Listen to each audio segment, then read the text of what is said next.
Ambassador, welcome to the program here. Thank you. Early voting starts Tuesday in this state. Polls show that Donald Trump still way ahead in Texas. What would a win look like for you here in Texas? Well, I think our goal is we just want to continue to be competitive. That's been our whole focus along the way. We started with 2% in Iowa, we finished with 20%.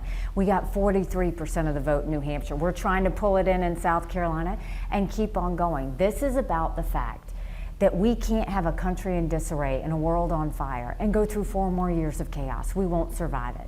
70% of Americans don't want to see a Trump-Biden rematch. 59% of Americans think Trump is too old and Biden's too old to be president. We need a new generational conservative leader to right the ship. But polls show this is not a competitive race. You know, I think everybody wants to say that, but if you look at 70% of Americans who say they want something different, let states vote. You know, you've only had a couple of states, so we don't name a king in America. Let people come together, let them vote. After South Carolina, Michigan's 3 days later, and then within 10 days we'll have hit 20 states. This is about giving people the options to decide what they want. And at the end of the day, do they want more of the same with Joe Biden and Donald Trump and the vendettas and the drama, or do they want something new? And that's what we're offering them. This is not personal. I voted for Donald Trump twice. I was proud to serve America in his administration. But we can't go through 4 more years of chaos and think we're going to survive it. We just won't.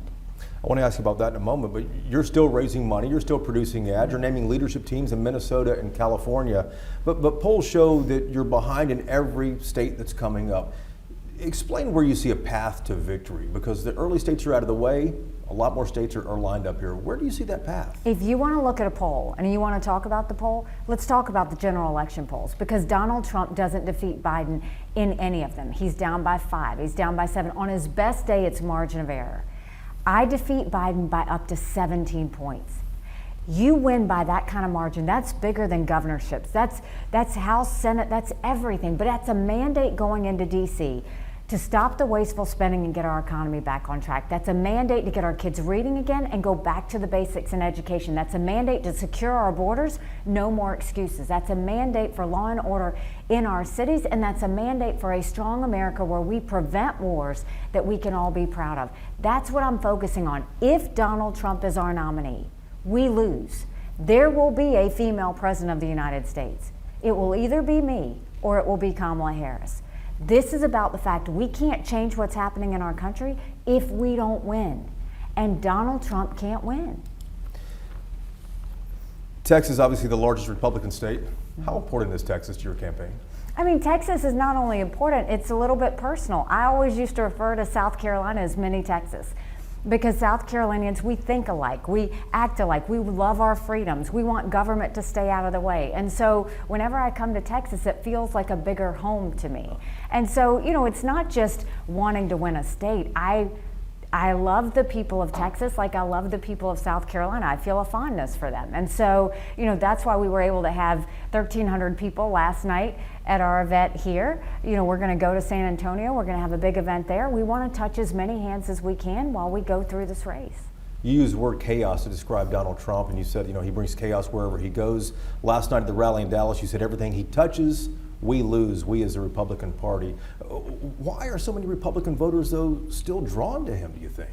You know, I think that they look at the fact that how he fought for 4 years, that he didn't get a moment's peace or an ounce of credit, and they feel a loyalty to give back to him. But we can't let that loyalty blind the fact that we have to take care of our kids. We've got to take care of our families. We can't chase Democrat chaos with Republican chaos. We've got to bring some sanity back to what's happening. And we can't do that with Donald Trump. You look at what he said at a rally in Conway, South Carolina. He basically said that he wouldn't defend any NATO countries that don't pull their weight. But he doubled down. This is what happens when he goes off the teleprompter. He doubled down and said not only that, he would encourage Putin to invade countries that didn't pull their weight. Think about what that says. He is siding with a man who kills his political opponents. What was your reaction when you heard him say that? It's dangerous. I mean, one is a military spouse whose husband is deployed. It's dangerous to every military man and woman who's serving. But you're siding with a thug who kills his political opponents, who arrests journalists and hold them hostage, American journalists, who's made no bones about wanting to defeat America. And you're siding with that thug over countries who stood with us after 9/11? I mean, it's just downright dangerous. Then he goes and mocks my husband's military service. That's not personal for me and Michael. We can take it, but you mock one member of the military, you mock every member of the military. And this is a man who continues to say that military members who die in service are losers or suckers. This is a man who said that when he was at Arlington National Cemetery, what was in it for them? I mean, you can't have someone who acts like that and becomes unhinged and think that he can be stable as he leads us forward. He can't. Let's talk about some policy issues here too. Energy, I looked at your energy plan and you said that you would roll back hundreds of billions of dollars that President Biden is spending on green energy subsidies. Those subsidies have been lucrative to a lot of folks here in Texas, and Texas is now the #1 wind energy producer. What would you tell Texans here who've taken advantage of those? We want an all of the above energy approach. We're not picking one over the other. What we're saying is open up our energy sector. I want to get the EPA out of the way. They care more about sagebrush lizards than they do about whether we can afford our utility bill. Let's speed up our permitting. Let's open up our pipelines, including Keystone Pipeline. Let's export as much liquefied natural gas as we can. Let's do wind. Let's do all of the above. I want to turn our energy sector into an economic powerhouse so that we can reduce inflation and pay down debt. When we do that, it's not just about America surviving. It's about becoming a national security powerhouse that we need to be strong. Donald Trump has a trial date in March. If he's convicted, how does that change the race? He's got a trial date in March. He'll be in court in March and April. He'll be in court in May and June. He has said he's going to spend more time in a courtroom than he is on the campaign trail. That should be the biggest red flag to every American. He cannot win a general election with these court cases going on. But look at it further. He spent $50 million of his campaign contributions on his own personal court cases. The reason he's trying to rally in the RNC, he's trying to get more money to pay for his court cases. That's not how you beat Joe Biden. We have to be able to beat Joe Biden. He's putting in more money in this campaign than we've seen in the history of politics. And you're going to go and focus more on your campaign contributions than you are on winning this election? We can't have that. Let's talk about gun violence for a moment. You heard what happened in Kansas City, that parade shooting up there. It's almost a year now here in North Texas since 8 people were murdered at an outlet mall. Almost 2 years now since a gunman murdered 19 fourth graders and 2 teachers in Uvalde, Texas, which I'm sure you've heard of.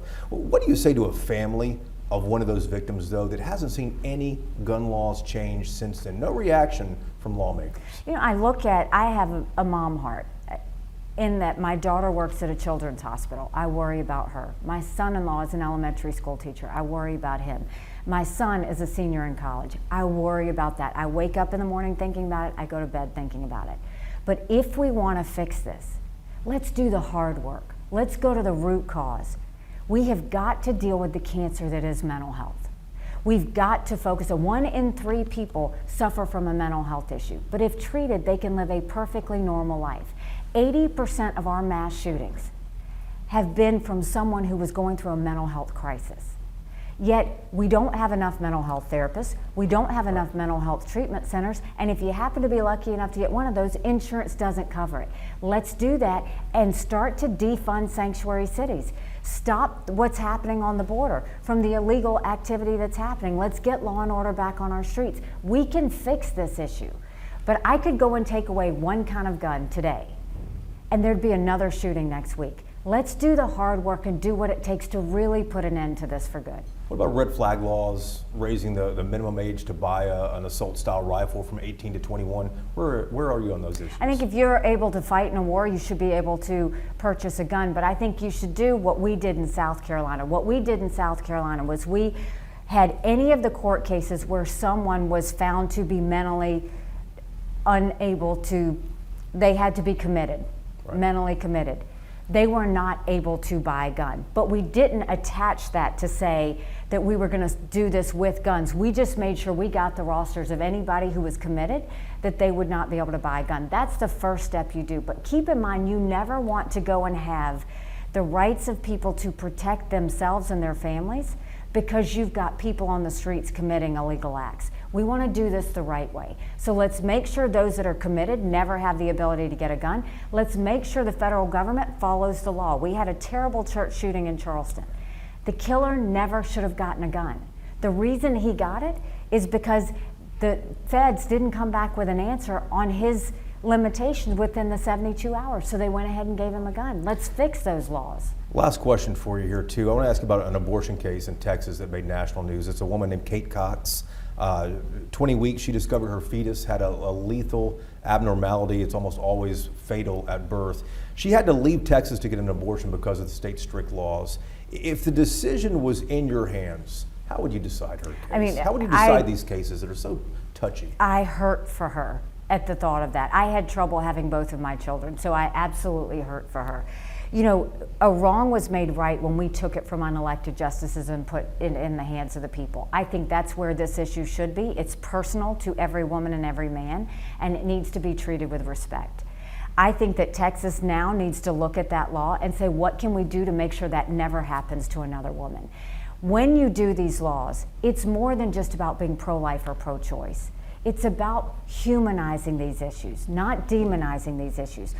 I'm unapologetically pro-life, but I don't judge anyone for being pro-choice. But let's be humane about it. Let's make sure we're focusing on the fact that when an instance like this happens to a woman, we make sure that the laws are changed so that it never happens to another woman where that is the case. They need to have that relationship with their doctor so that they can make the best decisions for themselves. Ambassador, thank you. Thank you so much. Good to be with you.